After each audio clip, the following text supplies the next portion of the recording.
Alhamdulillah, itu dia yang penting. Fikir kemanusiaan, fikir Islamic Relief. Ya. Itu dia segmen Suara Kemanusiaan kita hari ini menutup tirai inspirasi pagi edisi Khamis 22 Februari. Mohon maaf soal kekurangan. Jumpa lagi esok yang banyak di Perkongsian Hari. Dan pada ini Syarif Saleh akan bersama dengan anda dalam Inspirasi Ilmu.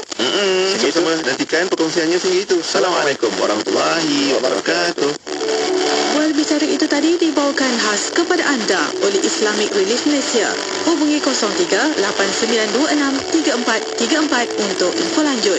Fikir kemanusiaan, fikir Islamic Relief. Tangisan kesengsaraan tidak pernah berhenti. Di setengah negara, penduduknya mengalami tekanan berganda dengan ancaman peperangan, kebuluran, masalah kesihatan, bencana alam dan sebagainya. Di mana kita? Ayo gandakan pahala dengan menyumbang kepada projek-projek kemanusiaan Islamic Relief Malaysia. Ketika kita leka mengambil masa untuk membantu, mereka telah pun kehabisan waktu. Bertindak sekarang. Hubungi 0389263434 atau layari www.islamic-relief.org.my untuk maklumat lanjut. Fikir kemanusiaan, fikir Islam ini. Pulau Pinang, Perlis, Kedah dan Langkawi 89.0. IKIM FM, inspirasi utama anda.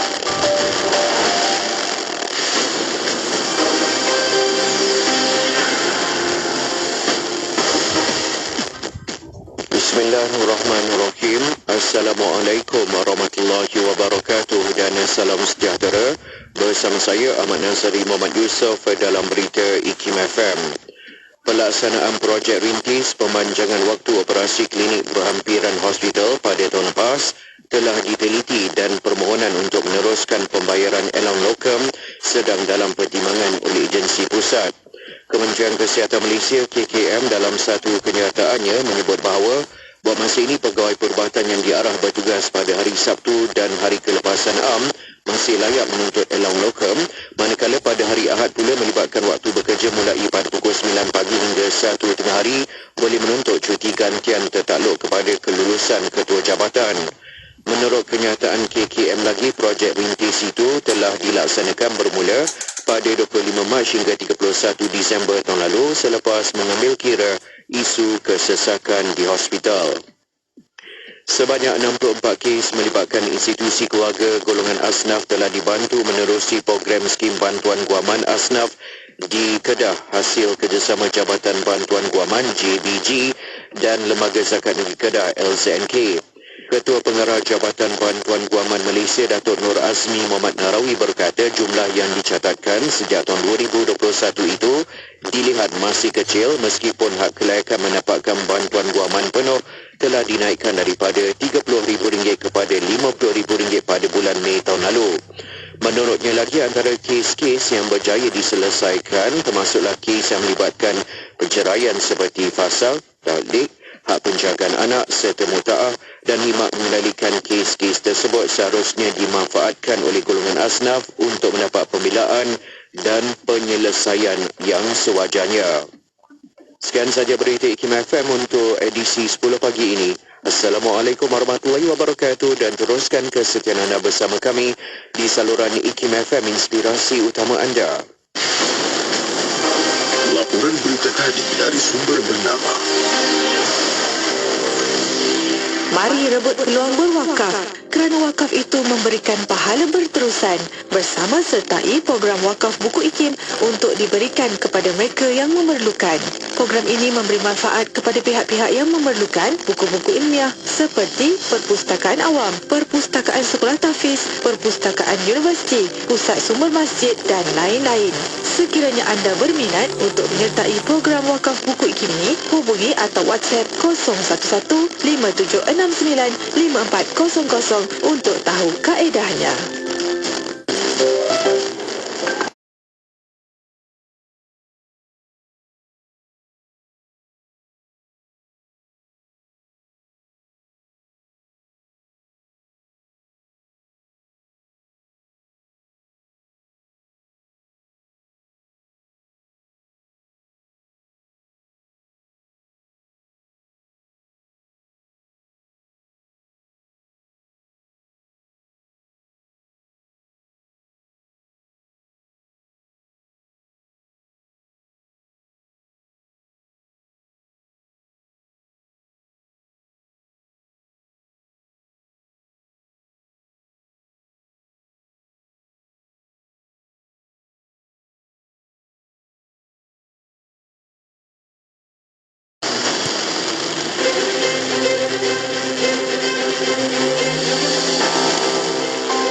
pada 15 Januari dalam tahun 2012, Majlis Agama Islam Wilayah Persekutuan (MAWIP) telah menyampaikan bantuan deposit pembelian teksi kepada seramai 6 orang pemandu teksi yang termasuk dalam golongan asnaf. Sumbangan sebanyak RM5,000 setiap seorang telah disampaikan oleh Tuan Zainal Abidin Jaafar, Ketua Pegawai Eksekutif MAWIP, di pekarangan Ibu Pejabat Baitul Mal MAWIP di bangunan Darul Zakah Chowkit, Kuala Lumpur. Menurut Tuan Zainal Abidin, bantuan yang diberikan mampu mengurangkan beban bulanan pemandu teksi yang selama ini terpaksa menyewa pada kadar yang tinggi. Bantuan itu juga merupakan salah satu usaha pihak MAWIP untuk mengeluarkan golongan asnaf daripada kepompong kemiskinan. MAWIP telah membelanjakan sebanyak RM2.66 juta dana zakat pada tahun 2012 bagi bantuan deposit pembelian teksi ini kepada 567 orang pemandu teksi. Petikan fakta ini disediakan oleh Seksyen Dokumentasi dan Penerbitan Akhir Negara Malaysia.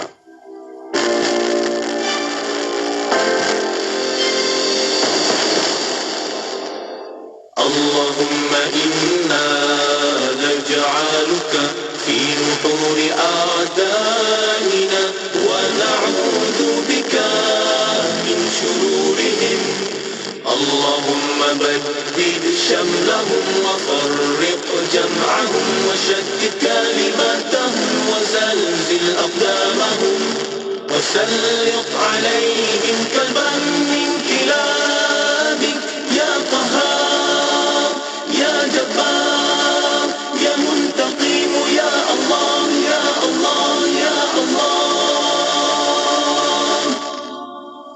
اللهم يا منزل الكتاب يا مجري السحاب يا هازم الأحزاب اهزمهم اهزمهم اهزمهم وانصرنا عليهم.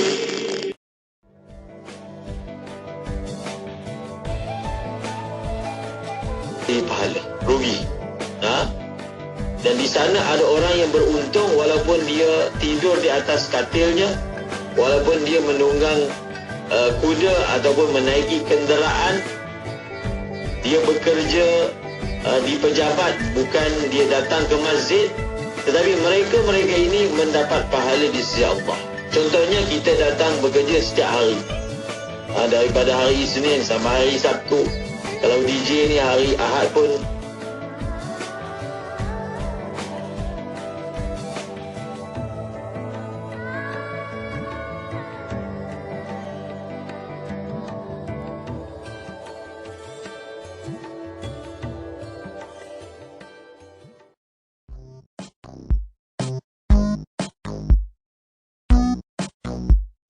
yang tu masa tu pada Nabi SAW, dia nak jumpa Nabi pun takut juga.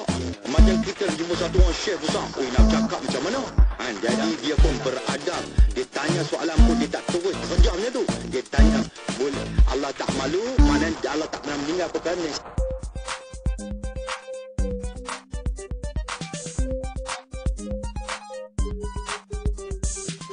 Dia tak boleh laksana sebab itu bercanggah dengan perlembagaan yang sedia. Bolehkah nak buat? Saya kata boleh dengan kita pindah perlembagaan ini, masukkan di bawah.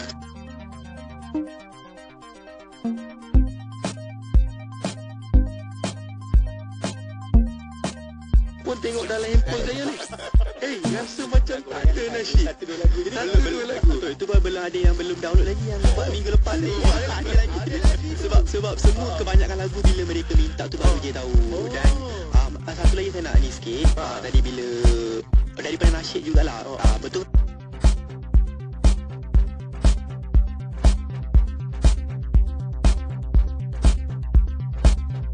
Disebut semayang fardu. Semayang fardu ni bukan hanya semayang 5 waktu. Semayang fardu ni ada 3. Pertama, semayang 5 waktu. Yang kedua, sembahyang nazar yang dinazarkan. Yang ketiga adalah semayang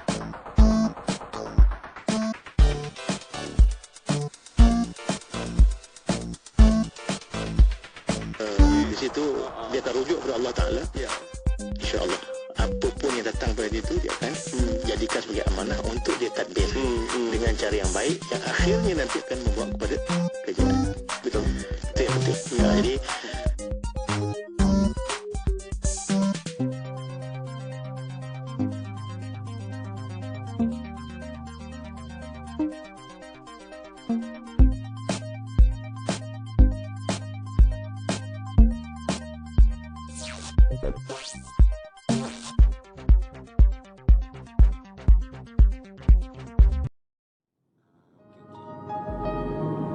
Okey, baik. Assalamualaikum.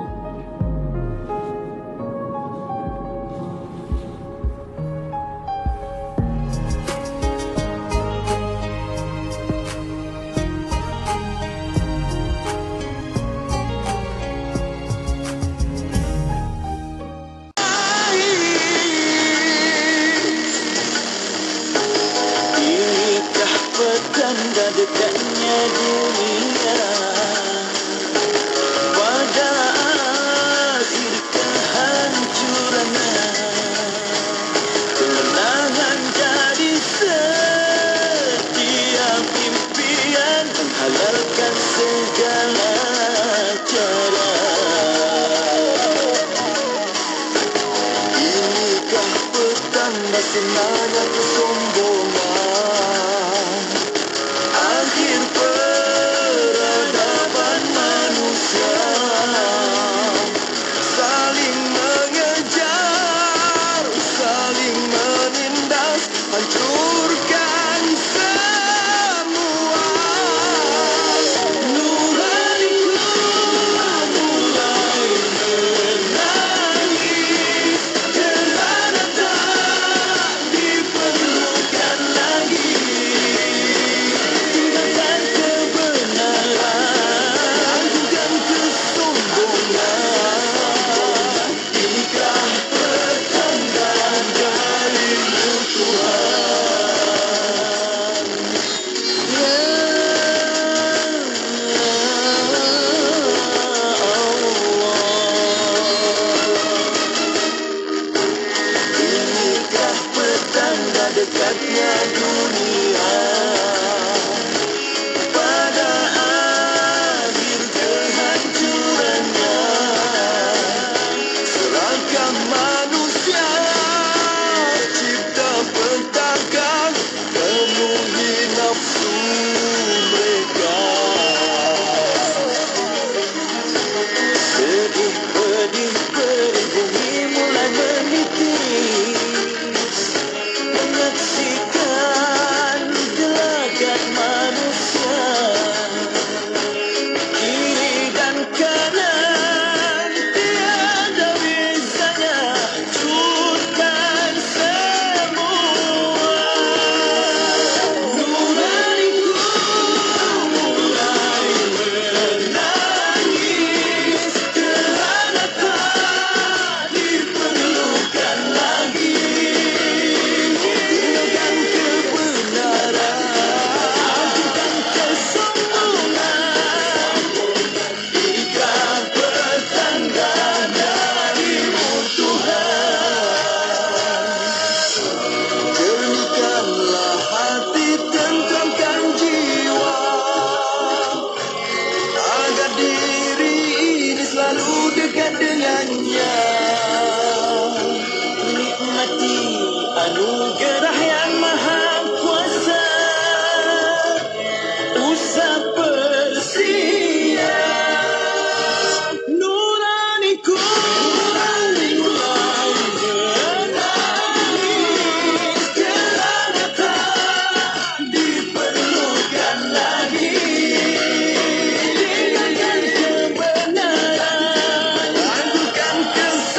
beramai-ramai ke program Kesuma Madani Tahun Baru Cina dan Karnival Laki Madani bertempat di Dewan Eng Yang Wat, Bukit Bertajam, Pulau Pinang pada 24 Februari Sabtu ini. Anda berpeluang beramah mesra bersama Menteri Sumber Manusia Yang Berhormat Steven Sim Chee Kiong. Pelbagai aktiviti menarik menanti anda, antaranya senam robik, kejohanan isukan, kelas membuat kek, kelas solatkan, bengkel gubahan bunga dan macam-macam lagi. Jangan lepaskan peluang ini. Jumpa anda di sana.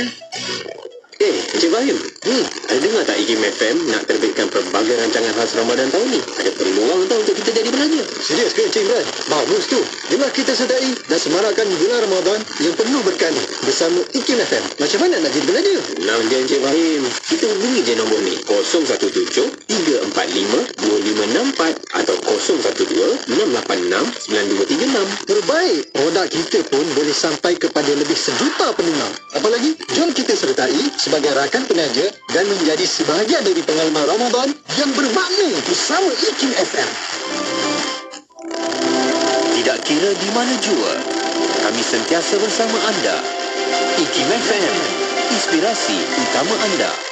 Allahumma antas salam wa minkas salam wa ilaika ya'udus salam fahayna rabbana bis salam wa adkhilna al-jannata daras salam tabarakta ya dhal jalali wal ikram Allahumma antas salam wa minkas salam wa ilayka ya'udus salam fahayna rabbana bis salam wa adkhilna al-jannata daras salam tabarakta ya dhal jalali wal ikram Allahumma antas salam wa minkas salam wa ilayka ya'udus salam fahayna rabbana bis salam wa adkhilna al-jannata daras salam tabarakta ya dhal jalali wal ikram Allahumma antas salam wa minkas salam wa ilayka ya'udus salam fahayna rabbana bis salam wa adkhilna al-jannata daras salam tabarak salam wa minkas salam wa ilayka ya'udus salam fahayna rabbana bis salam wa adkhilna al-jannata daras salam tabarakta ya dhal jalali wal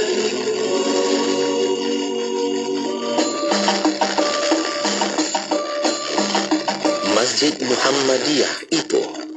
Masjid ini dinamakan Masjid Muhammadiyah bersempena dengan nama masjid lama iaitu Madrasah Muhammadiyah. Bagaimanapun, ia lebih dikenali dengan nama Masjid Cina oleh penduduk tempatan. Masjid ini terletak di Taman Tasik Jaya, Ipoh.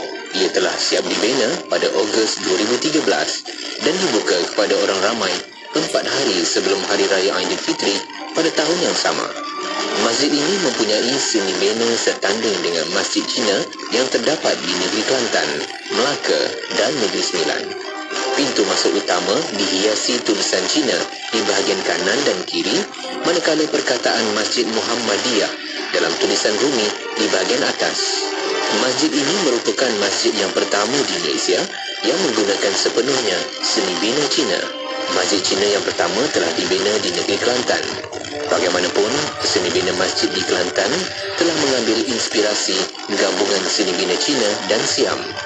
Masjid Muhammadiyah ini juga merupakan satu-satunya masjid di luar negara Cina yang menggunakan pakai identiti seni bina bangunan tradisi Cina iaitu bumbung panjang dan bumbung lima.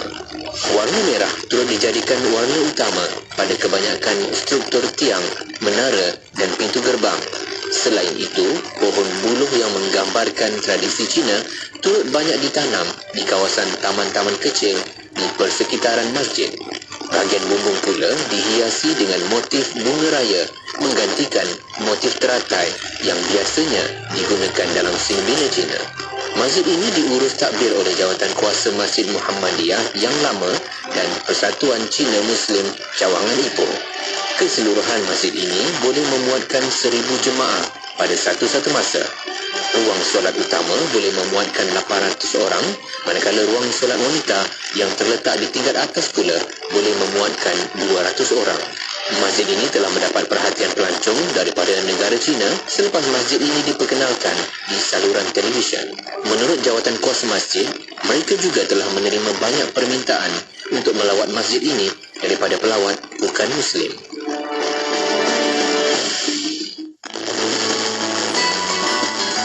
Pekerjaan itu bernilai ibadah di sisi Allah Subhanahu wa Ta'ala. Apapun nama pekerjaannya, apakah seorang guru yang mengajar, seorang peniaga yang berniaga, seorang memandu yang memandu, apapun, biarlah ia memenuhi 3 prasyarat. Yang pertama, melakukan pekerjaan itu ikhlas hanya kepada Allah Subhanahu wa Ta'ala. Yang kedua, pekerjaan itu hendaklah halal di sisi Allah Subhanahu wa Ta'ala, pekerjaannya halal, barangnya halal, jual belinya halal.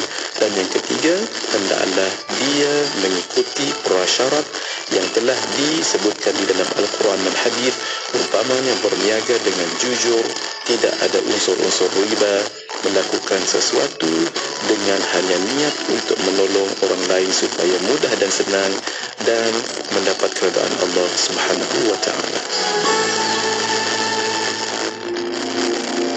Ibnul Haytham. Ibnul Haytham merupakan ilmuwan yang sering menguji hipotesisnya dengan melakukan uji kaji.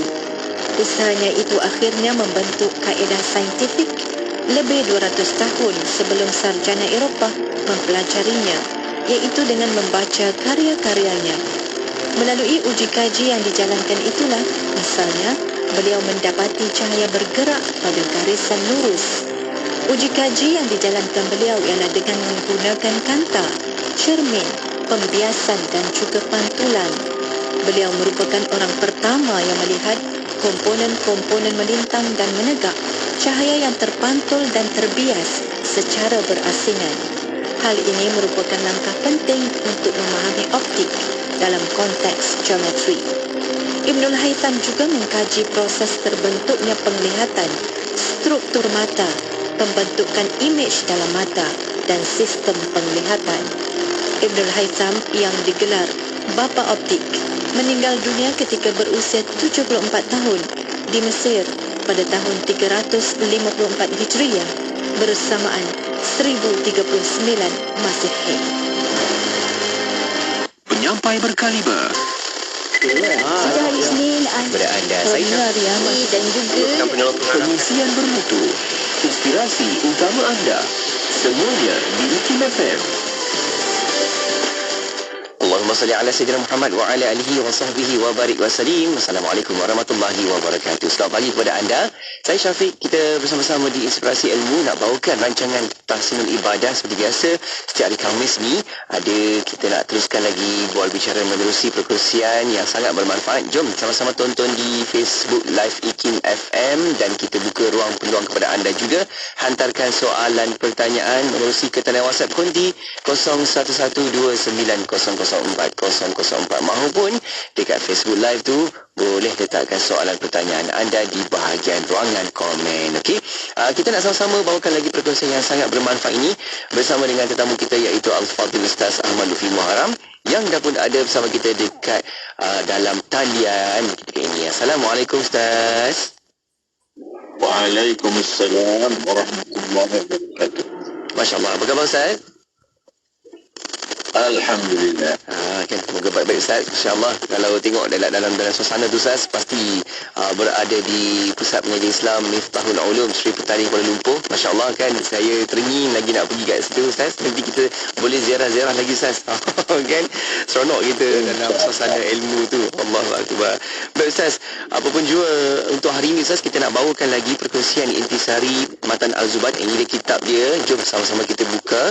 Dan kejap lagi Ustaz akan masuk bincang kita berkaitan dengan tajuk ataupun dalam bab pindahan hutang. Okey, tapi sebelum kita nak mulakan berbual bicara kita Ustaz, mungkin di awal Ustaz sedikit mukadimah awal sebagai persediaan hati jiwa kita Ustaz. Silakan.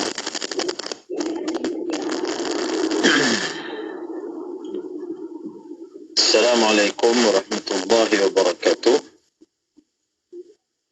Bismillahirrahmanirrahim. Wassalatu wassalam ala Rasulillah wa ala alihi wa sahbihi wa man walah, amma ba'd.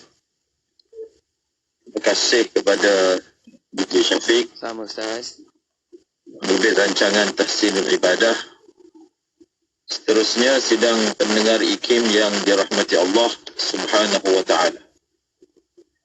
Di awal bicara ini saya ingin berkongsi sepotong hadis daripada Nabi SAW yang di dalamnya menerangkan bagaimana caranya kita boleh dan dapat memperolehi cinta Allah dan juga cinta manusia. Allah sayang cinta pada kita dan manusia juga cinta dan kasih kepada kita. Dalam sepotong hadis Nabi SAW bersabda, izhad fi dunya yuhibbakallah wazhad fi ma 'indan nasi yuhibbakan nas. Hendaklah kamu berzuhud dengan dunia, pasti Allah Subhanahu wa taala akan mencintaimu, dan hendaklah kamu berzuhud dengan harta benda atau apa sahaja yang ada di tangan manusia, maka mereka akan mengasihi.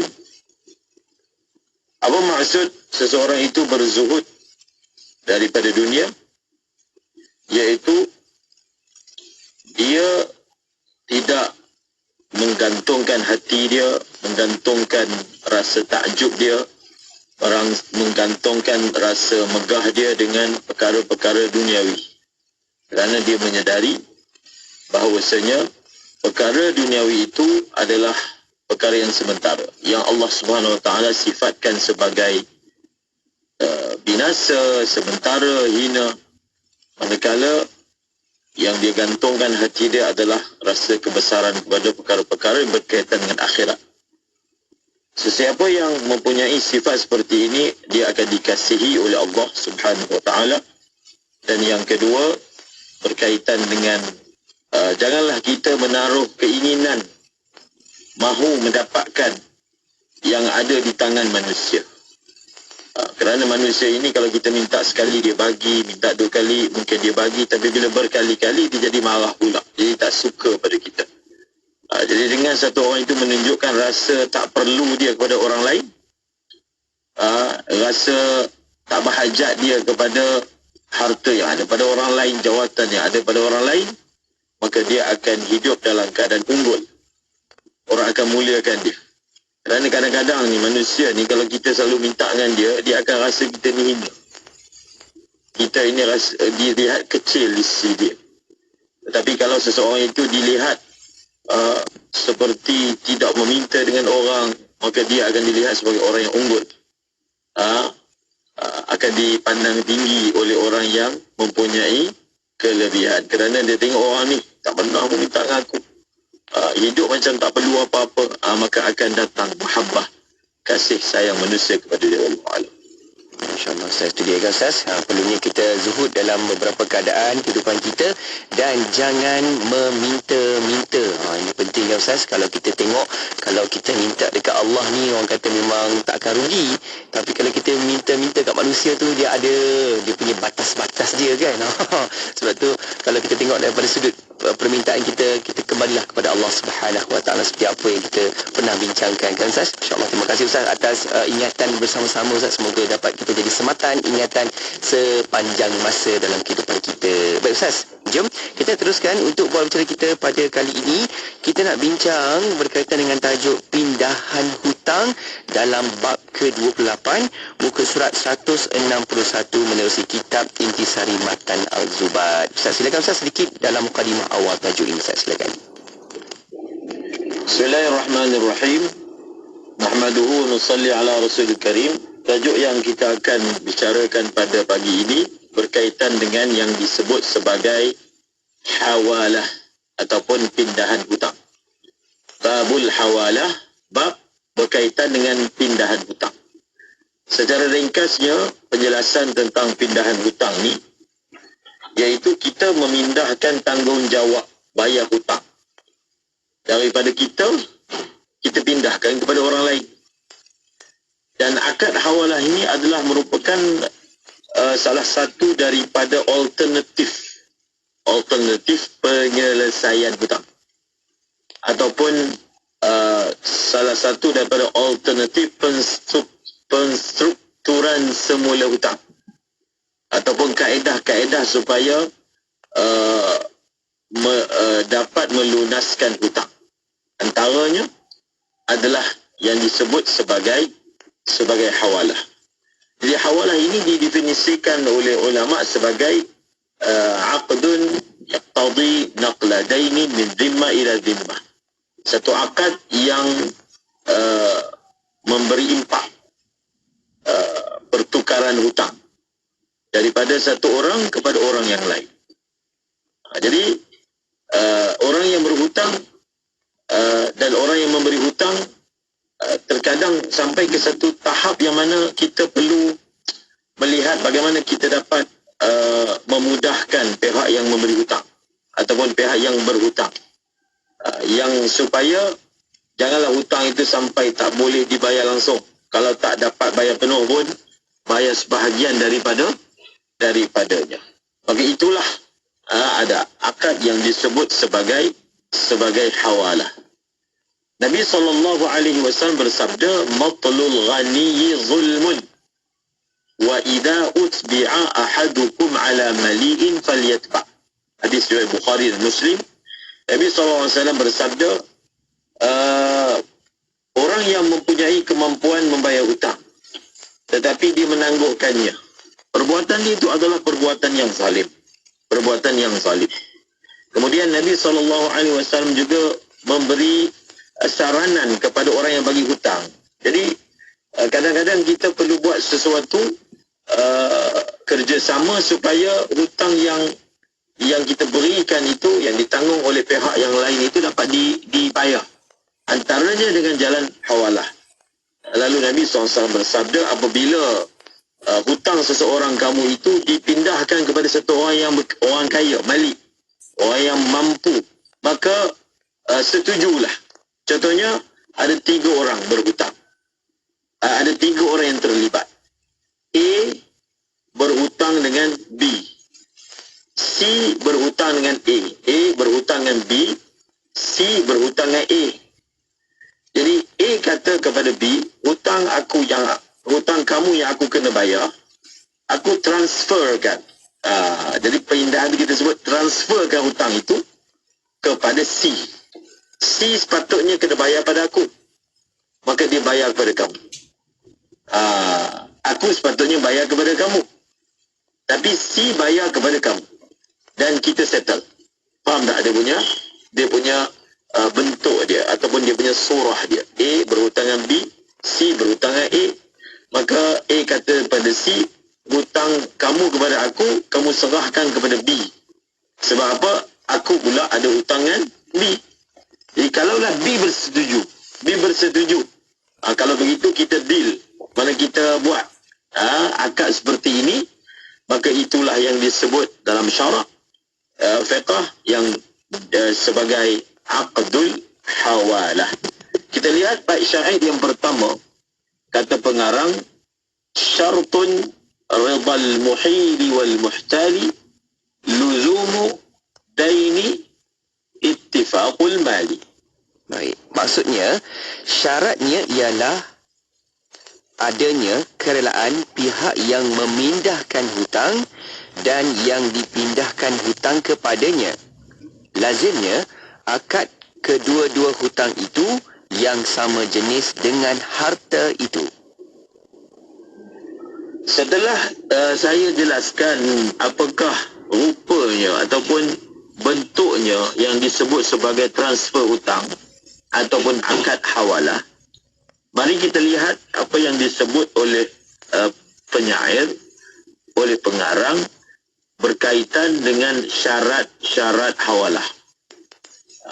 Sekiranya kita ingin mengadakan akad hawalah ini dengan pihak yang terlibat, maka hendaklah kita tahu syarat-syarat yang akan disebutkan sebentar lagi. Kata pengarang, syartun, syaratnya hawalah itu ridal muhili wal muhtali. Ridal muhili wal muhtali. Saya sebutkan ada 3 orang yang terlibat. Tadi saya sebut A, B, C. A berhutang dengan B, betul. Kemudian C pula berhutang dengan A. Ada istilah yang disebut sebagai muhil. Ada istilah yang disebut sebagai muhtal dan ada istilah yang disebut sebagai muhal ali. Muhil ni adalah A. Muhil ni orang yang memindahkan hutang dia itu dipanggil apa? Dipanggil muhil. Dalam kes kita ini adalah A. Kemudian muhal alaih. Muhal alaih ni adalah orang yang dipindahkan hutang ke atasnya, iaitu C dalam contoh yang saya berikan. Jadi C itu dipanggil apa? Muhal alaih. Orang yang hutang dipindahkan ke atas tanggungjawab dia. Dan yang ketiga disebut sebagai muhtal. Jadi muhtal ini adalah pihak pemiutang, ataupun disebut pihak yang memberi hutang kepada muhil. Setelah kita mengetahui 3 orang yang terlibat dalam akad hawalah, saya ulang lagi sekali, pertama disebut sebagai muhil. Dalam contoh yang diberikan A, yang kedua disebut sebagai muhal alaih, contoh yang diberikan C, dan yang ketiga disebut sebagai muhtal, iaitu B. Apabila akad ini ingin dibuat, kita hanya perlukan persetujuan daripada A dan B sahaja. Hanya perlukan apa? Persetujuan daripada A dan perlukan persetujuan daripada B. Tidak perlu persetujuan daripada C. Maksudnya, pihak yang pemiutang, iaitu B, dia perlu tahu kita nak transferkan hutang kita, suruh orang lain bayar. Jadi kita kata kepada pemiutang kita, nanti hutang saya kepada kamu ni nanti ada orang lain bayar. Jadi dia tu, pemiutang, pemberi hutang, dia kena tahu dulu, kamu nak tukar hutang kamu ni kat siapa. Maknanya lepas ini aku akan minta daripada dia, aku akan tuntut daripada dia. Maka biarlah aku kenal dulu, aku tahu siapa dia. Siapa dia. Orang itu senonoh ke tak senonoh, itu bahasa dia. Mungkin juga dia pergi pindah hutang dia tu kepada orang lain. Rupanya orang yang dia pindahkan hutang tu lagi tak mampu daripada dia. Apa faedah kita buat akad hawalah? Sepatutnya akad hawalah ni daripada orang yang tak mampu kepada orang yang lebih mampu. Kalaulah ni dia kurang upaya untuk bayar hutang kita, kemudian dia transferkan kepada satu orang yang mana orang itu lebih mampu, barulah ada faedah daripada apa? Daripada akad hawalah tadi. Justru perlulah B tahu ataupun pemiutang itu tahu siapakah orangnya yang akan dipindahkan hutangnya kepada orang tersebut. Itu yang disebut sebagai redha. Redha dia bukan sekadar tahu, dia mesti setuju, dia mesti redha. Dan yang kedua, pihak yang memindahkan hutang itu sendiri, pihak yang transfer hutang itu sendiri, dia perlu redha, dia perlu setuju. Setelah redha daripada dua belah pihak ini, ataupun dua pihak ini terhasil, kita tak perlu pun redha daripada muhal alai. Muhal alai ni pihak yang dia kena bayar hutang. Kok mana pun hutang tu dia kena bayar. Tak kisahlah dia bayar kepada A ke, dia bayar kepada B ke. Jadi tidak ada apa-apa yang mengurangkan dia. Betul tak? Tidak ada apa-apa yang merugikan dia. Kepada A pun dia kena bayar. Kalau pindah kepada B pun dia kena bayar. Sebab itu kita tak perlukan persetujuan daripada C. Kemudian syarat yang kedua adalah hutang. So di sini dia ada dua hutang. Satu apa? Satu hutang A kepada B, yang kedua hutang C kepada A. Hutang itu disebutkan oleh pegarang istilah hutang lazim. Hutang lazim. Hutang lazim ni mudah bahasanya, hutang yang dah berlaku. Hutang yang dah berlaku. Jadi kalau kita nak buat deal hawalah, hutang itu memang dah berlaku, bukan akan berlaku. Contohnya, aku ni akan hutang dengan dia. Akan hutang. Nanti bila aku hutang dengan dia, aku akan transferkan hutang aku kepada kamu. Tak boleh. Hutang itu sudah berlaku. Sudah berlaku, sudah lazim. Maka hutang yang sudah lazim, yang sudah ada tanggungjawab kena bayar, barulah boleh kita transferkan. Sebelum hutang berlaku, akad hawalah ni tak ada faedah. Akad hawalah ni tidak sah. Hukum dia. Dan syarat yang ketiga disebutkan dalam matan, ittifaqul mal.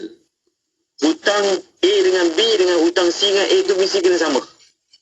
Hutang A dengan B dengan hutang C dengan A kena sama. So kalau dia transfer hutang, tapi hutang tak sama. Contohnya A hutang dengan B 500, C hutang dengan A 1000. Jadi tak sama dia punya apa? Dia punya hutang tadi, ataupun A hutang dengan B ni adalah beras, C hutang dengan A adalah gandum. Itu kan tak sama jenis. Maka kalau tak sama jenis, tak sama kadar, nanti akan diterangkan lagi pada bait syair seterusnya. Maka ia disebut sebagai tidak mencukupi ataupun memenuhi syarat-syarat hawalah. Okey, jadi Ustaz, kaedah dan juga syarat-syarat itu perlu kita patuhi, ikuti supaya ia akan diletakkan. Kalau buat sesuatu transaksi pindahan hutang, maka dia pun akan seimbang lah Ustaz, tak lebih tak kurang. Itu penting tu, Masya-Allah. Baik Ustaz, kita nak berehat seketika dan kembali selepas ni ada satu lagi syair baik kata-kata yang akan kita belajar. Nanti kita bincang selepas ini, insya-Allah. Kita rehat seketika. Untuk anda, kalau ada soalan pertanyaan, boleh hantarkan ke talian WhatsApp konti 011 2904 maupun dalam Facebook Live, di YouTube Live, boleh letakkan soalan dan juga pandangan anda, pertanyaan anda di bahagian ruangan komen. Letakkan di situ, nanti kita bincang sama-sama. Okey, rehat seketika, kembali selepas ni, kekal di IKIM FM.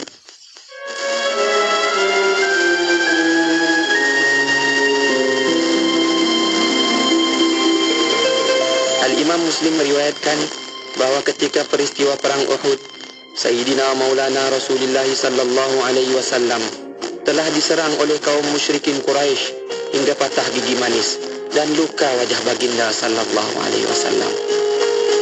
Para sahabat amat duka cita dan marah dengan kejadian itu. Lantas mereka berkata, "Ya Rasulullah, Tuhan doakanlah agar mereka dihukum Allah." Perkataan sahabat itu lantas dijawab oleh baginda sallallahu alaihi wasallam, "Sesungguhnya aku tidak diutus sebagai orang yang melaknati orang lain. Akan tetapi, aku diutus sebagai penyuruh dan sebagai rahmat. Allahumma, berilah petunjuk kepada kaumku. Sesungguhnya mereka tidak mengetahui." Sayyidina Anas bin Malik radhiyallahu anhu menceritakan, pada satu ketika aku bersama junjungan Nabi sallallahu alaihi wasallam. Waktu itu baginda memakai selendang yang kasar tepi kainnya. Lalu datanglah seorang badui merentap dengan kuat selendang baginda sallallahu alaihi wasallam hingga berbekas sentapan itu kepada leher baginda kerana kasarnya kain selendang. Kemudian badui itu berkata, "Ya Muhammad, pikulkanlah kepada dua untaku ini dari harta Allah yang ada padamu. Sesungguhnya apa yang akan kau berikan padaku itu bukan dari hartamu, juga bukan dari harta bapakmu." Baginda Rasulullah sallallahu alaihi wasallam hanya diam. Kemudian baginda bersabda, "Adapun harta itu milik Allah dan aku adalah hambanya. Kemudian baginda sallallahu alaihi wasallam menyambung sabdanya, "Dan kamu wahai Badui akan dihukum balas atas apa yang telah kamu lakukan kepadaku." Maka kata Badui itu, "Tidak." Baginda lantas bertanya, "Mengapa tidak?" Jawab Badui itu, "Kerana engkau tidak membalas kejahatan dengan kejahatan." Mendengarkan jawaban Badui itu, junjungan baginda Rasulullah sallallahu alaihi wasallam tertawa, kemudian mengarahkan agar Badui itu diberi bekalan. Seekor untanya dipikulkan gandum dan seekor lagi dipikulkan tamar. Petikan tadi telah disunting dari kitab Asy-Syifa bi Ta'rifi Huquqil Mustafa sallallahu alaihi wasallam, karya Al-Imam Al-Qadi Iyad bin Musa Al-Maliki radhiyallahu anhu. Tidak kira di mana jua, kami sentiasa bersama anda. IKIM FM, inspirasi utama anda. Kembali bersama IKIM FM, inspirasi utama anda. Saya Syafiq, teman-teman, kan di rancangan Tahsinul Ibadah. Jom tonton sekarang di Facebook Live IKIM FM, juga di YouTube Live IKIM FM. Sebab kita ada secara langsung dekat situ. Boleh like, komen, share dan letakkan soalan pertanyaan anda di bahagian ruangan komen atau WhatsApp saja ke talian WhatsApp konti 011-2904-004. Bersama-sama dengan tetamu kita iaitu Al-Fadhil Ustaz Ahmad Lutfi Muharram, membincangkan tajuk kita pindahan hutang. Okey, bab ke-28, muka surat 161 dalam kitab Intisari Matan Al-Zubat. Ustaz, jom kita nak sambung lagi Ustaz untuk satu lagi syair baik kata-kata yang kita nak belajar Ustaz. Silakan Ustaz. Bismillahirrahmanirrahim. Jinsan wa qadran wa qadran ajalan wa kathran biha 'anid dainil muhil yabra. Maksudnya, dari sudut jenis, kadar dan tempoh masa, yakni segera atau bertangguh, mahupun pecahannya, maka dengannya al-hiwalah, terlepaslah pemindah hutang itu daripada menanggung hutangnya itu lagi. Tadi kita nyatakan antara syarat sahawalah ini jenis hutang kedua belah pihak itu sama. Okey? Jenis hutang kedua belah pihak itu sama. Maka dinyatakan jenisnya, kadarnya, itu yang disebut dalam matan yang kedua ini. Rangkap yang kedua, jenis hutang itu sama. Kalau dulu hutangnya dinar dengan dinar, maksudnya emas dengan emas sama. Dirham dengan dirham, perak dengan perak sama. Kalau hutang itu datang dalam bentuk makanan, beras dengan beras sama. Gandum dengan gandum. Dan kadarnya pun kena sama. Kalau 100, ini 100. Kalau 1000, ini 1000. Kemudian ajalnya sama. Ajalnya maksudnya tempoh. Adakah hutang A kepada B dengan hutang C kepada A itu sama? Waktu kena bayar tu sama. Jadi kalau hutang A kepada B itu dah sampai waktu kena bayar, tetapi hutang C kepada A belum sampai waktu kena bayar, tak bolehlah A transferkan hutang dia kepada C. Sebab apa? Sebab belum sampai lagi waktu yang C kena bayar hutang kepada A. Kalau dia transferkan, maka tempoh tadi itu akan apa? Akan disegerakan, sedangkan belum sampai lagi tempohnya. Jadi jenis dia kena sama, kadar dia kena sama, tempoh dia kena sama, sifat dia pun kena sama. Yang disebut sebagai pecahan. Dia ada istilah, kalau duit emas dulu ni dia ada duit, dia panggil sahih, yang kedua dipanggil mukassar. Sahih ni maknanya dia keping penuh. Kalau mukassar ni dia pecah-pecahan, keping kecil-kecil. Jadi kalaulah sifatnya jenis sahih, maka yang ini pun kena sahih. Kalau sifatnya mukassar, maka kena mukassar. Kemudian apabila sempurnanya akad hawalah ni, apa faedah dia? Ataupun apa natijahnya? Apa faedah dia, apa natijah dia, apa samarah dia? Ataupun apa impak dia? Kesan daripada sempurnanya akad hawalah ini adalah biha 'anid daini al-muhilu yabra.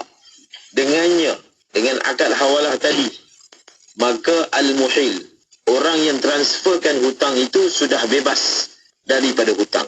Maknanya apa? Kalau B setuju yang hutang dia itu dipindahkan kepada C, maka selepas ini B dah tak boleh minta daripada A. Jadi kita ni ada orang hutang dengan kita. Orang tu kata, hutang saya ni saya nak pindah kat orang ketiga, third party. Kerana orang ketiga tu ada hutang dengan saya. Nanti kamu hutang dengan dia lah. So kalau kita setuju untuk berbuat demikian, kita kena tahu risiko dia apa. Risiko dia selepas ini kita dah tak boleh minta dengan A. Selepas ini A kira dah settle, dah tak ada kaitan dengan kita.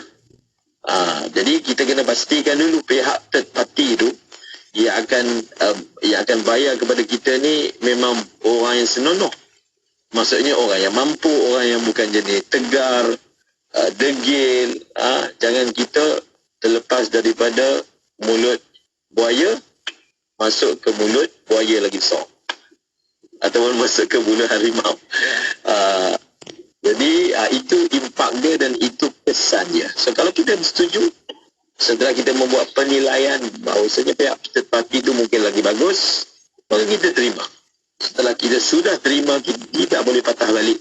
Ini adalah berdasarkan mazhab al-Imam Syafi'i rahimahullahu ta'ala rahmatan wasi'ah. Masya Allah. Itu dia, kita harapkan faham di situ bagaimana situasi keadaannya dan bagaimana kita ini nak membebaskan diri kita daripada hutang. Sebenarnya ada kaedahnya, ada caranya dan kita kena usaha berdoa kepada Allah Subhanahu Wa Taala. Semoga Allah sentiasa jaga pelihara kita daripada hutang-hutang yang terlalu membebankan. Tak nak macam tu kan Ustaz, hutang ni kadang-kadang ada hutang baik, ada hutang jahat kan Ustaz.